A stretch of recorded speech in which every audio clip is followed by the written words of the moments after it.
Praise the Lord. இயேசு கிறிஸ்துவ நாமத்துக்கு ஸ்தோத்திரம் உண்டாவதாக. இன்னைக்கான தேவ வார்த்தை சங்கீதம் 124:8 பாருங்க. நம்முடைய சகாயம் வானத்தையும் பூமியும் உண்டாக்கின கர்த்தருடைய நாமத்திலே உள்ளது. ஆரோன் எழுதுகிறாரு, எனக்கு சகாயம் எங்கே வரும் அப்படின்னு சொல்ல, மனுஷர்களிலிருந்து சகாயம் வராது. எனக்கு எங்கிருந்து வருது? வானத்தையும் பூமியும் படைத்த கர்த்தரிடத்திலிருந்து எனக்கு சகாயம் வருது அப்படின்னு சொல்லி ஆரோன் சங்கீதத்தில் எழுதியிருக்கிறார். தேவஜனமே அதே போல தான் நமக்கு என்ன வேணும்னாலும் நம்ம யார்கிட்ட நம்ம கேட்கணுன்னா தேவனுக்கிட்ட தான் கேட்கணும். கொஞ்சிலர் தெரியாமல் கஷ்டப்படுறாங்க. எனக்கு என்ன செய்கிறது, எப்படி ஆண்டவர்கிட்ட கேட்குறது, எப்படி கேட்டால் நமக்கு பதில் வரும் அப்படின்னு சொல்லி நிறைய பேர் கஷ்டப்படுறீங்க.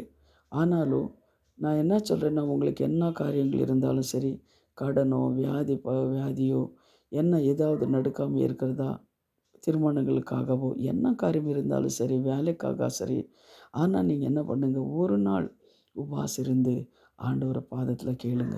ஆண்டவரே, எனக்கு ஒத்தாசை வரும், பர்வதத்துக்கு நேராக என் கண்களை ஏறெடுக்கிறேன்னு சொல்லி அந்த வசனத்தைப்படி தேவனே எனக்கு ஒத்தாசை அனுப்புங்க ஆண்டவரே, உங்களை தவிர எனக்கு வேறு யாருண்டா ஆண்டவரே அப்போ அப்படின்னு சொல்லி நீங்கள் என்ன பண்ணுங்கள், பாவம் மன்னிப்பு ஆண்டவர்கிட்ட கேட்டுட்டு நீ கேட்டு பாருங்களேன்.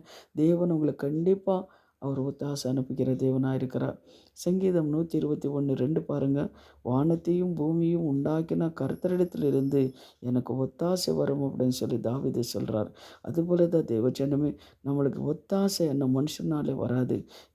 என்ன இருந்தாலும் நம்மளுக்கு ஒத்தாசை வரணுன்னா வானத்தையும் பூமியும் படைத்த கர்த்தரிடத்திலிருந்து தான் நம்மளுக்கு ஒத்தாசை வரும். ஆனால் தேவன் பாதத்தை நீ கேளுங்க. ரெண்டாவதாக நம்ம பார்க்குறோம் பாருங்கள், ஆதியாகமம் 1:1 பாருங்கள். ஆதியிலே தேவன் வானத்தையும் பூமியை சிருஷ்டித்தார். பாருங்கள், தேவன் ஆதியில் என்ன பண்ணார்? வானத்தையும் பூமியை சிருஷ்டித்தார். ஆனால் இது வானத்தையும் பூமி உருவாக்கின கர்த்தராலே தான் உங்களுக்கு ஒத்தாசை வரணும். வானத்தை பூமி சிருஷ்டித்தா தேவன், இது உலகமெல்லாம் வருது, இது பூமியெல்லாம் வருது. அவர்கிட்ட நீங்கள் என்ன பண்ணணுங்க, ஒத்தாசை நாங்கள் கேட்கும்போது கர்த்தர் ஒத்தாசை அனுப்புகிற தேவனாக இருக்கிறார். பாருங்கள், சங்கீதம் 105:15 பாருங்கள். வானத்தையும் பூமியும் படைத்த கர்த்தராலே நீங்கள் ஆசீர்வதிக்கப்பட்டவர்கள். வானத்தையும் பூமியும் படைத்த கர்த்தராலே ஆசீர்வதிக்கப்பட்டவர்கள். அப்போ நம்ம யாருக்கிட்ட ஒத்தாசை கேட்கணும்னா, தம்முடைய சகாயம் எங்கிருந்து வரணும் அப்படின்னு சொன்னால், பரலோக தேவனிலிருந்த சகாயம் வரணும். மனுஷனால நம்மளுக்கு சகாயம் வராது.